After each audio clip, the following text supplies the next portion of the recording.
My name is Kingsley Mwabia. I'm a Nigerian, I'm an artist, and I work in the educational sector as well. And I'm also a painter, if you believe that. I came to Romania about 12 years ago in search of an adventure. It's been one hell of an adventure since then. When I first came here, I knew nothing about Romania. I just kind of like got to this country by chance. The language, I did not understand a single word. When I heard people speaking in Romanian, it sounded like they were talking underwater. But I'm an open-minded person. It takes a lot to actually shock me, because even though a lot of people complain that Bucharest is crowded compared to the city where I'm from, everybody in Bucharest, like what population is 3 million, and in my city we are north of 17 million. I didn't have a lot of money when I came here, still don't. I'm an artist, what do you expect? My life is not based on monetary gains. I'm living for the experience. I do what I do out of passion. The biggest problem I've had is trying to change the stereotype a lot of people around have about Africans and Nigerians in particular. For some reason, most people think Africa is like some sort of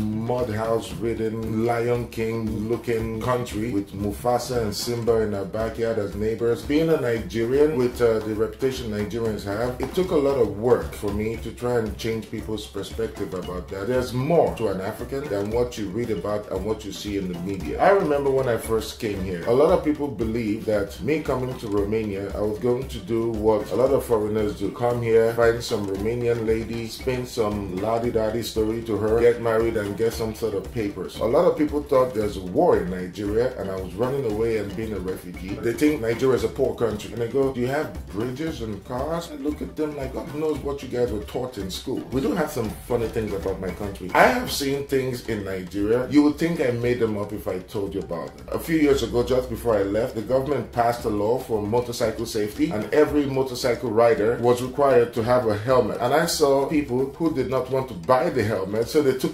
watermelons, cut out the watermelon into the shape of a helmet and put it on. When people in Romania complain about, oh, Romania is bad with this, blah, blah, blah, blah, blah, I tell them about the transportation system in Lagos. Here, if you want to get on a bus, you get to the bus stop. The bus waits for you, it opens, there's a nice voice inside, an automated voice that tells you your next stop. Back when I was growing up, the bus would come. The bus slows down just enough for people inside to jump out of the bus and for you to run and jump straight into the bus. You wouldn't believe what happened. I once saw an elderly lady. She had a cane with her. The bus comes around, slows, and just before it accelerates, while people are rushing to jump into the bus, this lady, before my eyes, uses her cane, hooks the window, drags herself into the bus. It was like watching an adventure. I love that country more than anybody would ever believe. All Nigerians technically do. I've been accused of being an arrogant person. It's the Nigerian in me. We are proud. When you see a Nigerian, just by the way they walk, you would know, because we walk like we own the damn place. Like I mentioned earlier, I'm an author and I've written quite a few books here in Romania. It is a part of African culture and tradition. We do not tell stories usually just for the fun of it. When a young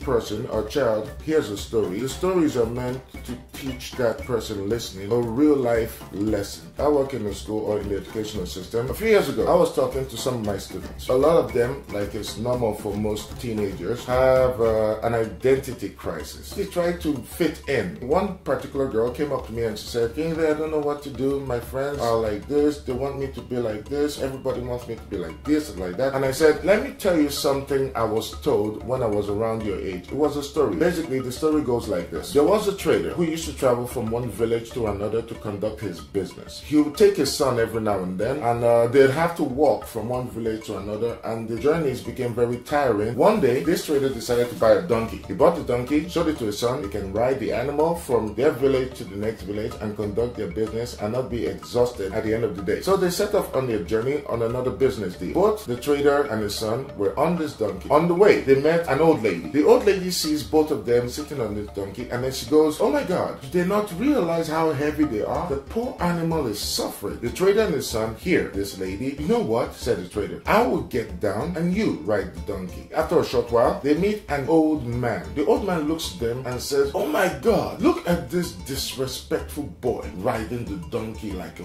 prince, while his poor father has to walk. The trader and his son switched, while the trader got on the donkey and the son started walking next to the trader. Along the way, they meet a group of women coming from the river. These women see them and they lose their mind and they say, look at this poor young boy walking all the way while the father is riding this donkey like a king. The trader and the son stopped, and the trader said, rather than any of us ride the donkey, we will carry the donkey on our heads. And that's what they did. When they arrived at their destination, the people from that village saw them, and the entire community came out to see this spectacle. They burst out laughing, and everybody started saying, what is wrong with these people? Why are they carrying the donkey? The man and his son put the donkey down. The trader, having had enough, said, son, we're going to complete our business here in this village, and when we're done, we're both going to sit on the donkey and ride it home and pay no attention to what anybody says. In this life, for as long as the sun will shine in the sky, no matter what you do, you can and will never be able to please everyone. Now, after I finished telling this child this story, she said, so you're saying I should never listen to what people say? I go, no, that would be foolish. You have to take in advice, take other people's opinion, but know that the final decision actually comes to you. People will always talk.